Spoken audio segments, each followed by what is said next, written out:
Na leo tunaenda kuangazia jinsi ya kulisha vifaranga wetu kwa njia inayofaa wakati ambapo tunatanguliza ukuzaji wa kuku wetu. Tunataka kuhakikisha tu kuwa kuku wetu wanakuwa na afya bora na nguvu. Usimamizi wa malisho unahitaji kuzingatia ubora na wingi, ukuaji mzuri, utumaji wa kuku kwa wakati unaofaa, ambaye ni sawa na faida nzuri kwa makala wetu. Kutumia chakula cha starter kwa wiki za kwanza 4, kisha tutabadilisha hatua kwa hatua kwa chakula kinachoitwa grower feed.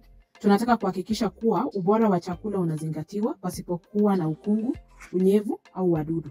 Ni muhimu sana kutumia malisho yenye ubora nzuri, kwani itasaidia vifaranga wetu wakuwe na afya, nguvu, na wakati mwingine mawakala wetu hufikiria kwamba wanapoweka akiba ya pesa kiasi kwa kutumia malisho ya bei nafuu, huwa wanaweka kiwango kidogo cha pesa, lakini cha kweli ni kuwa vifaranga wao watakuwa na afya isiyofaa na pia hawawezi kuuza kuku kwa wakati ipasavyo. Kwa hivyo ni muhimu sana kuhakikisha kuwa tunaangalia pia tarehe ya uzalishaji wa chakula, tarehe ya mwisho wa matumizi, nambari ya kundi na pia maudhui ya lishe hili kuhakikisha kuwa tunatumia lishe bora.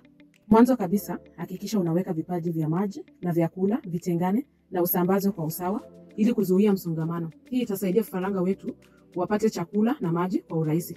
Unapaswa kutumia kipaji moja kwa vifaranga 50, lakini unahitaji zaidi iwapo vipaji vyako ni ndogo kuliko tunayoonyesha hapa kwenye video hii. Tunafaa kujaza vipaji vya chakula na lishe theluthi moja kamili.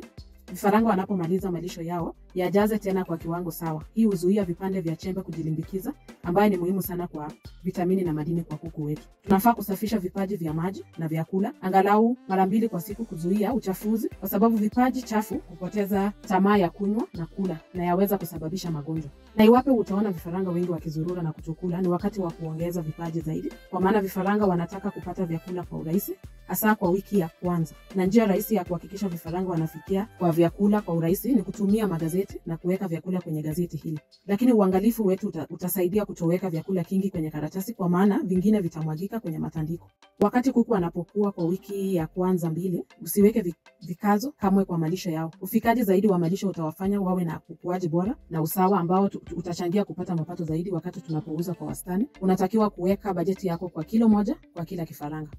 Kwa hivyo kwa siku zao 30 za kwanza, wakati tunapotanguliza, kuku mmoja anapaswa kukula kilo moja. Kuhakikisha tunakuza vifaranga wanaokuwa na usawa, kagua na utenge vifaranga wako kwenye vikundi 3. Kuna kikundi cha kwanza cha wakubwa, wakati na wadogo. Hili zoezi basi likianzwa yafaa kuwa ya wiki ya pili na iwe kazi ya kila siku. Hii itapunguza ushindani wa chakula na kusaidia vifaranga wadogo na wadhaifu. Tunafaa kuhakikisha zoezi hili la kuweka kifaranga kwenye viwango tofauti iwe kazi ya kila siku. Tuangalie uzito wa mili yao kwa kila wiki. Hii itasaidia kufuatilia ukuaji bora wa kuku wetu. Ukuzaji na kulisha vifaranga wetu kwa njia sahihi husababisha ukuaji bora na faida zaidi.